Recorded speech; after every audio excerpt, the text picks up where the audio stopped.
All right, now that I've found a method to kind of trouble the water and make it look like that hoof is underneath and can kind of be seen a little bit, now I can duplicate that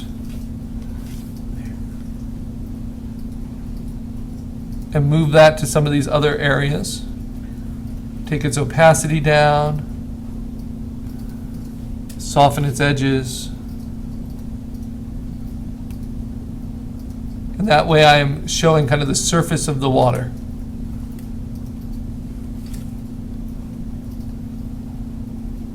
In very subtle ways. Maybe changing its shape a little bit each time. Let me duplicate it again. Bring it over and back. This time maybe I'll flip it horizontally. But these are basically targeted texture fills. Maybe I feel it needs to be burned a little bit in between these two, like the waves of these two hooves are overlapping a bit. So let me burn that. Duplicate it, bring it over.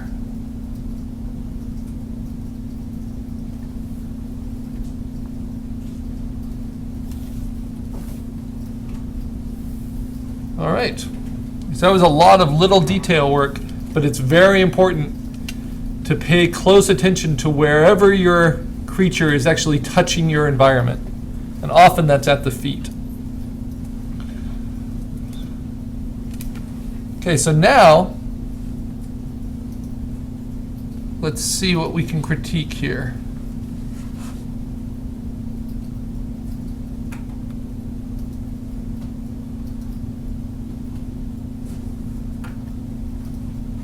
Do I have enough of a shadow underneath? So I can go to my overlay layer, which if I have on normal mode, remember is just gray. And you can see all the texture fill on top of it here because it's underneath all of those.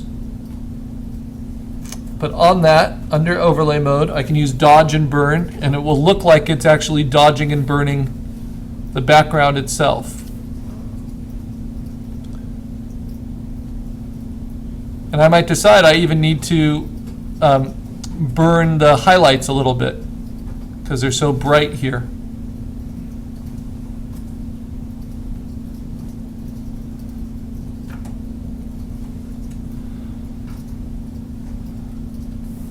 And maybe I want to burn down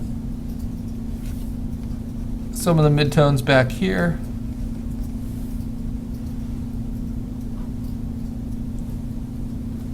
And now I'm going to make a new overlay layer over the top of everything. So a new layer on top of everything. Mark it a color. Let's make it blue. Call it my overlay. And this is for overall dodging and burning. That doesn't need to worry about the layer order at all. So I'm going to fill it. This is just a photo editing trick with 50% gray. Set it to overlay mode. And now I can dodge and burn anywhere I want without hurting anything underneath. So if I want to burn down, for instance, the highlights there, I can do that. If I want to, actually I want to do it from the midtones. If I want to deepen the shadows at the base, I can do that. If I want to dodge breath,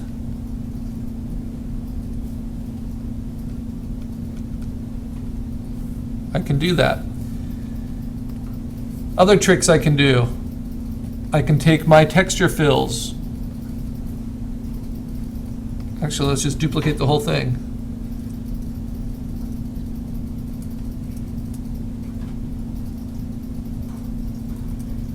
And I can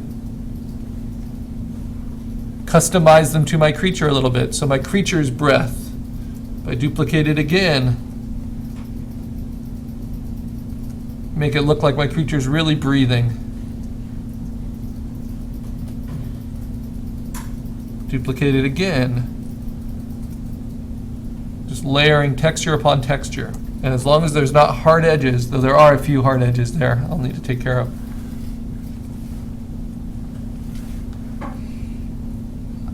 There we go. You can kind of see the waves of breath flowing out. And I can play with their individual opacity.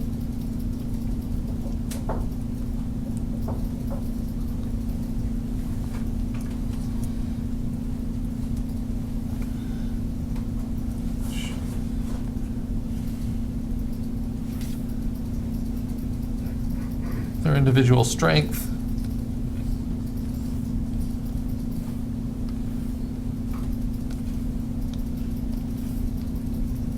And I am almost done. And then we're going to learn a new technique using actions, which are little sub-programs within Photoshop that I've already loaded onto your computers for you to use.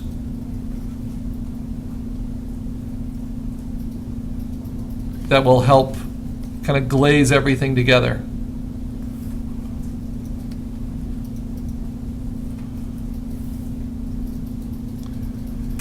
Okay, now what if I want to actually burn down parts of my creature?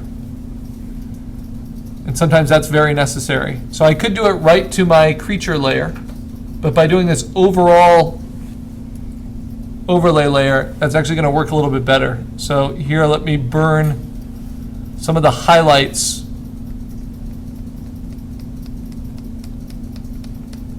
Oh, that's really low.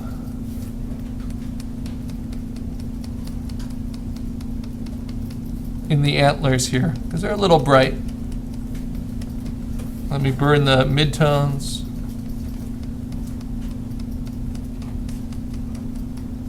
A little bit darker.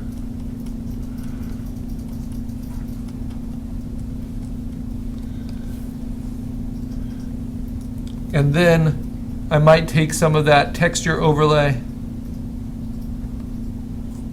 and move it on top of these antlers to break them from being quite so strong.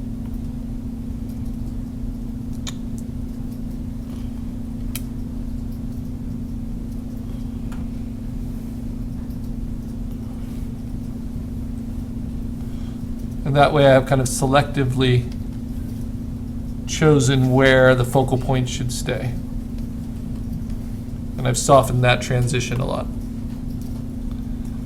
Okay, so I've got my creature in my environment. It's a good time to save it. This is Carl Assignment 3. It's 1.5 gigs because it's got so many different layers and components, including the smart layer of my full resolution cutout character.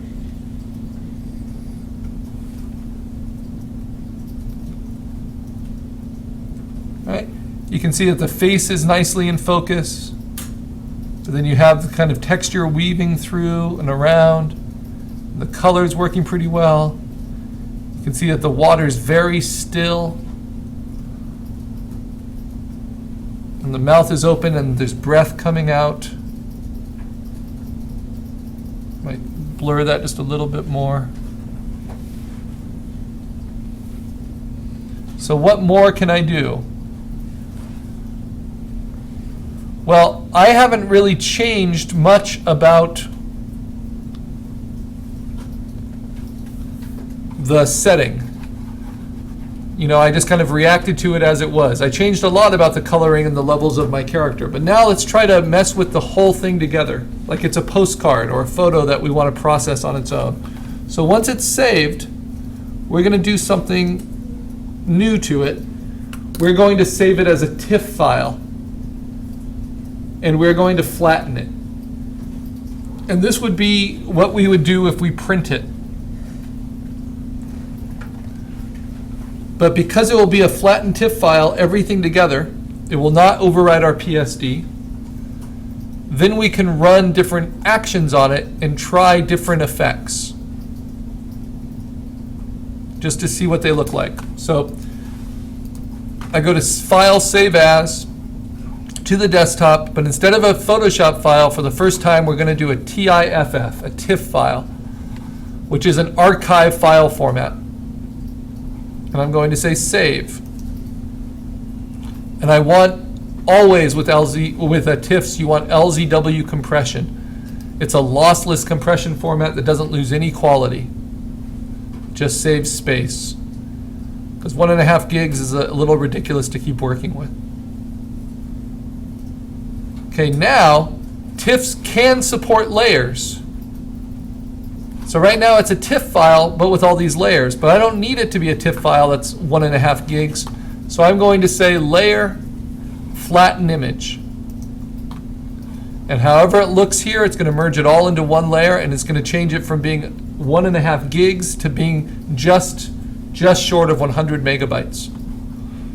And now, sure enough, I have one layer, one background layer. That allows me to go to my actions. And to find actions, you can go to Window Actions, or you can find it, if you have it here, it looks like a play button on a VCR. And we have different folders. Photoshop comes with its default actions, but I've built in a lot of these folders for you. Some of these I've created, some of these are free online for your use. And I am going to go to the Carl's Customized Effects folder. And these are a lot of different actions I like to use. And when I just want to try something out, to really push an image in all the different ways it can go, I choose this one, my full run-up F9 to view. And so select that and press play. And if it asks you to hit return, just go ahead and hit return. That's just because the permissions are different. And the way I set up my actions is it will open up each version as a new file. But it can only run actions when something is flattened. So you have to save it as a flattened TIFF first.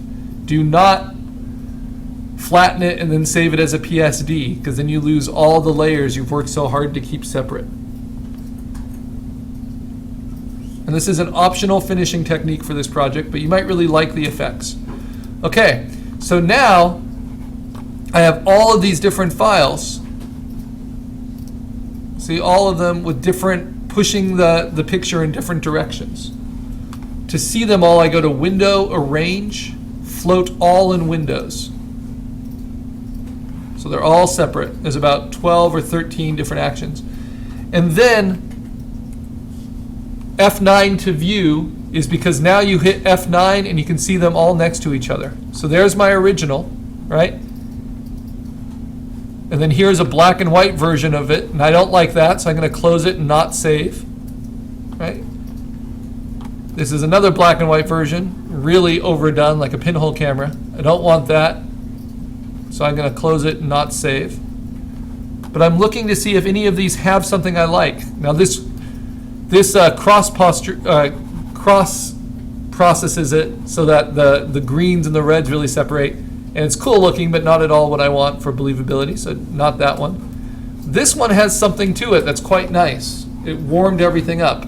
So if you think it has something that might offer an improvement to your original, I want you to minimize it. And you only want to do that for a few of them. Here's Vintage, and it's kind of a similar warming of it, but I don't like it as much.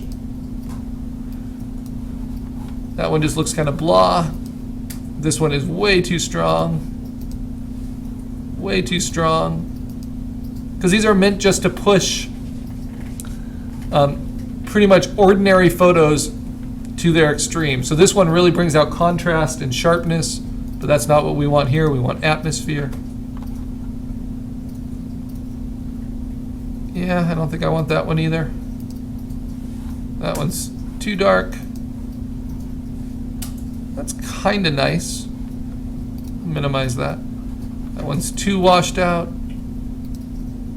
It's too bright. And then the Polaroid, that's just a little too weird. Okay, so now here's my original. And now my original looks a little boring compared to some of these options. So I liked this one. And I liked this one.